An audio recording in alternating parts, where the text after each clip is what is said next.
Hello everyone, Komal Sharma this side, and here I welcome you all at your own Gargi classes, a place where you can easily get all the informations relevant to your competitive exams. तो आज हम फिर बात करेंगे all about the development of English language skills और language skills. तो जैसे कि मैंने डिस्कस किया था कल all about the language skill listening and the another language skill speaking. तो लिसनिंग एंड स्पीकिंग के बारे में मैंने कल डिस्कस किया था। आज मैं डिस्कस करूँगी all about reading and writing. तो without taking much of your time here I am moving ahead with our another skill of English language development. So reading के बारे में सबसे पहले हम बात करेंगे।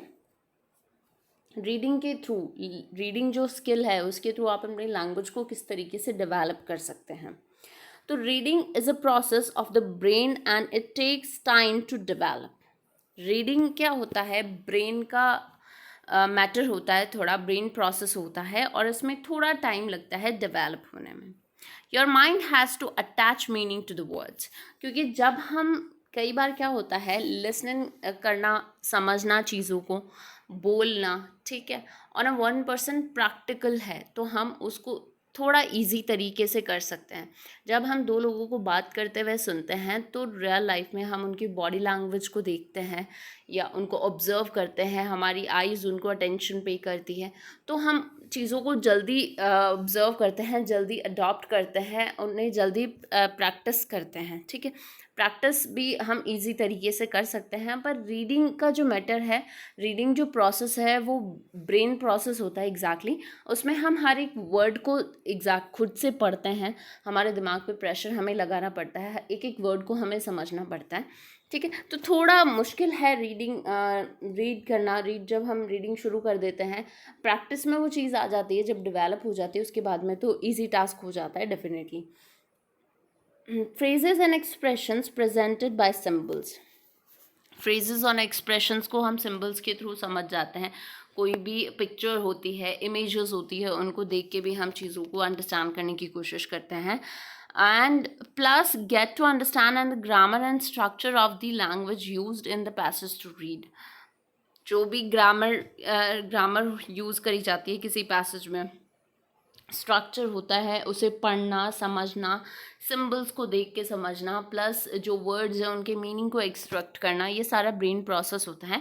तो थोड़ा डिफ़िकल्ट होता है इस शुरू में रीडिंग को अपनी हैबिट बनाना, इस स्किल को इम्प्रूव करना, बट इट ऑल ईजी है, इतना डिफ़िकल्ट नहीं होता है, क्योंकि अगर प्रैक्टिस करते हो किसी भी चीज़ की तो that will become easier for you. So books in English and articles on the web.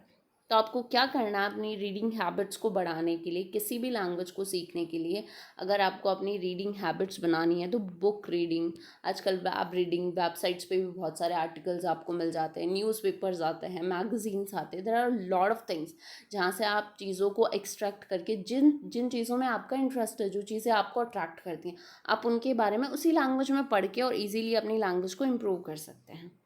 Maybe books you have already read in your mother tongue or which have been turned into movies. आपको क्या करना है अपनी reading skills को improve करने के लिए? जैसे आपने कोई भी बुक अपनी खुद की मदर टंग में पढ़ी है, अगर आप उसको ही फॉरेन लैंग्वेज में पढ़ते, जिस लैंग्वेज को आप सीखना चाहते हैं, इंग्लिश को आप सीखना चाहते हो और हिंदी में आपने अगर कोई बुक पढ़ी है, तो आपको क्या करना है, उस हिंदी जो आपने बुक ऑलरेडी पढ़ ली है अपनी खुद की नेटिव टंग में, तो आपको वही बुक सेम इंग्लिश ट्रांसलेशन उसका पढ़ना है, तो आपकी ईजियर होता है आपके लिए अंडरस्टैंड करना। ठीक है, या फिर आप कर सकते हैं कोई भी ऐसी मूवी बनी हुई हो जिस पे बुक पब्लिश्ड ऑलरेडी, बहुत सारी ऐसी नॉवेल्स हैं, बहुत सारे ऐसे आर्टिकल्स हम कह सकते हैं, बहुत सारी ऐसी स्टोरीज़ है जिन पे मूवीज़ बन चुकी है और आपने वो देख ली है, तो उनसे रेलेवेंट आप बुक्स पढ़ सकते हो, वो भी आपके लिए ईजी होता है to understand. Try to start with easy books. हमेशा ईजी चीज़ों से शुरू करनी चाहिए। ऑल ऑफ सडन अगर आप टफ चीज़ों पे जंप करते हो तो वो चीज़ आपके लिए मोनोटोनस हो जाती है, फिर समझ में भी नहीं आती। तो ईजी चीज़ों से आपको शुरू करनी है। Even children books and comics, आप कॉमिक्स पढ़ सकते हैं, चिल्ड्रंस बुक्स पढ़ सकते हैं। The images will help you understand and even if you don't know all the words. अगर आपको नहीं पता है, अगर आप चिल्ड्रन बुक पढ़ते हो या मैगजीन्स पढ़ते हो, कॉमिक्स पढ़ते हो, तो उनके पिक्चर्स देख के भी आपको आइडिया लग जाता है और फिर आप उन वर्ड्स के मीनिंग शायद ईजीली एक्सट्रैक्ट कर सकते हो, उनको समझ सकते हो. Switch the operating system of your mobile phone or your PC or tablet into English. Associating a function with a creation with a certain words will improve your vocabulary. आपको क्या करना है, अपने सिस्टम जो भी आप टेक्निकल चीज़ें use करते हो उनका सिस्टम को, उसके ऑपरेटिंग सिस्टम को, ये आपको उस फॉरेन लैंग्वेज में कन्वर्ट कर देना. जिससे क्या होगा, आप मोबाइल फ़ोन ओपन करेंगे तो आपको बेसिक फीचर्स सब पता होता है, कौन सा आइकन किसका होता है आपको ये भी पता होता है. तो वो वर्ड्स देख के एटलीस्ट आपको उन वर्ड्स की मीनिंग भी ईजिली समझ में आ जाएंगे. तो पिक्चर्स, इमेजेस, सिम्बल्स, ये सारी चीज़ें भी बहुत हेल्प करती है हमारी रीडिंग हैबिट्स को इम्प्रूव करने की. तो ये तो हो गई रीडिंग की बात. अब हम मूव करते हैं with our fourth and last language skill, writing. Even though it may be intimidating to a lot of people, anyone can get used to writing with a little discipline and willingness to learn. अगर आपको कोई भी चीज़ सीखनी है, समझनी है, जाननी है, तो आप अपनी राइटिंग स्किल्स को भी इम्प्रूव कर सकते हो, राइट. और राइटिंग स्किल इम्प्रूव करने के लिए आपको वो जो तीनों प्री प्रोसेस हैं उन पे अच्छे से वर्कआउट करना है. फिर अपनी राइटिंग स्किल्स पे आपको फोकस करना है. अगर आप एग्जैक्टली किसी चीज़ को सीखना चाहते हो तो आपको राइटिंग में जोड़ नहीं आएगा.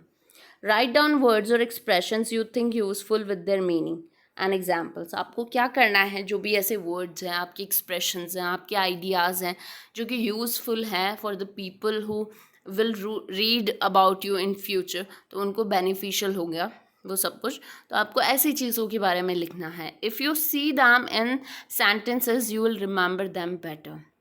You can use them if you keep a diary. आपको क्या करना है, अपनी डायरी राइटिंग की हैबिट बहुत सही होती है. अपनी डेली लाइफ रूटीन को आप उस लैंग्वेज में लिख सकते हैं, ठीक है. तो इस तरीके से आप अपनी राइटिंग स्किल्स को इम्प्रूव करके भी अपनी लैंग्वेज को डेवलप कर सकते हैं. Right comments. In English blogs, at present, blogs are websites that resemble genres. बहुत सारी ब्लॉग राइटिंग वेबसाइट्स आती हैं जहाँ पे आप अपने खुद के ब्लॉग्स लिख सकते हैं, जहाँ पे आपकी 2-in-1 काम हो जाता है. आपकी राइटिंग स्किल्स भी इम्प्रूव हो जाती है और 1% आपकी रिकग्निशन भी इम्प्रूव हो जाती है. Lots of people use them to expose their ideas on a certain topic और टू एक्सप्लेन थिंग्स.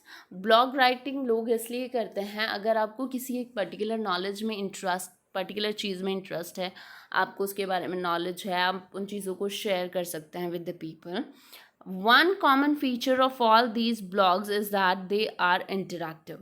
ब्लॉग हमेशा इंटरैक्टिव होते हैं, क्योंकि आप अगर कोई ब्लॉग लिखते हैं तो नीचे कमेंट सेक्शन भी आता है जहाँ पे लोग आपको सजेशन देते हैं, इम्प्रोवाइजेशन के सजेशंस देते हैं, आपको क्रिटिसाइज़ करते हैं या आपको अप्रिशिएट करते हैं. तो वो चीज़ें भी आपको हेल्प करती है वो लैंग्वेज सीखने में, ठीक है. The reading can make comments और debate the ideas stated in the blog. You don't need to be an expert to write a few sentences about what you think or feel about the content of the blog.